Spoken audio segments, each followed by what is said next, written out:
Hello friends, આજે બનાવું છું હું ગુજરાતની ઓથેન્ટિક ડિશ પાનકી. પાનકી બનાવવા માટે મેં અહીંયા 1 કપ ચોખાનો લોટ લીધો છે.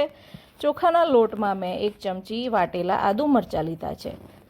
1 ચમચી મેં ચણાનો લોટ લીધો છે, જે ઓપ્શનલ છે.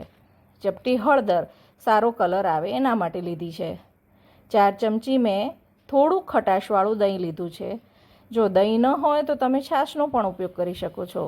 ધીરે ધીરે પાણી નાખી અને ગાંઠો ન રહે એવી રીતે આપણે પાતળું બેટર કરવાનું છે. બેટર જાડું રાખવાનું નથી. આ બેટરમાં કોઈ સોડાની જરૂર પડતી નથી. મીઠું સ્વાદ પ્રમાણે નાખી અને આ બેટરને 10થી 15 મિનિટ માટે રેસ્ટ આપીએ. હવે આપણું બેટર રેસ્ટ કરીને તૈયાર છે.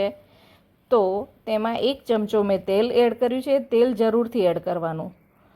ચપટી હિંગ લીધી છે. હિંગ લેવાથી પાનકીનો ટેસ્ટ સારો એવો ઇન્હેન્સ થાય છે. પાનકીને આપણે 2 રીતે બનાવી શકીએ છીએ, સ્ટીમ કરીને અને તવા ઉપર શેકીને. પાનકી બનાવવા માટે કેળાના પત્તા ખૂબ જ જરૂરી છે. જો કેળાના પત્તા ન હોય તો તમે અળવીના પાનનો પણ ઉપયોગ કરી શકો છો. અળવીના પાન એટલે આપણે જે પાત્રા બનાવીએ છીએ તે પાન. કેળાના પત્તાને મેં ધોઈ અને કટ કરી લીધા છે અને જે અંદરની સાઈડનો લીસો ભાગ હોય એના ઉપર બેટર પાથરી અને લીસો જ ભાગ ઉપર ઢાંકવાનો છે.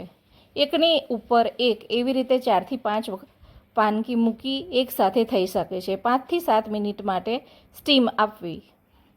સેમ પ્રોસેસ તવા ઉપર કરવી. એવી રીતે જ થાય છે. બેટરને આપણે જાડું પાથરવાનું નથી. પાનકી પાતળી જ હોય છે. કેળાનું પત્તું બેટર છોડી દે તો સમજી લેવું કે આપણી સારી એવી પાનકી સ્ટીમ થઈ ગઈ છે. એ જ પત્તાને આપણે વારાફરતી ઉપયોગમાં લઈ શકીએ છીએ. અહીંયા મેં થોડો અથાણાનો મસાલો ઉપર સ્પ્રિંકલ કર્યો છે, જેનાથી ટેસ્ટ વધારે સારો આવે છે.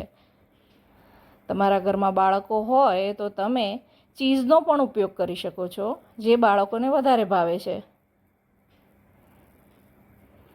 આ એકદમ સિમ્પલ અને એકદમ સરળતાથી બની જાય છે. સવારે બ્રેકફાસ્ટમાં તો આનો ટેસ્ટ એકદમ સારો આવે છે અને જલ્દી બની જાય છે. તમે એકવાર તમારા ઘરે બનાવો અને મને કોમેન્ટમાં લખો કે કેવી બની છે અને આ રીતેથી કેટલી વારમાં બની છે. આ 15 મિનિટમાં આખી પ્રોસેસ થઈને તૈયાર થઈ ગઈ છે પાનકીની.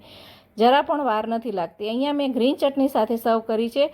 આ પાનકી શીંગ તેલ જોડે પણ સારી લાગે છે. તમે એકવાર તમારા ઘરે જરૂરથી બનાવજો અને લાઇક, શેર, સબસ્ક્રાઈબ કરવાનું ન ભૂલશો. Thank you.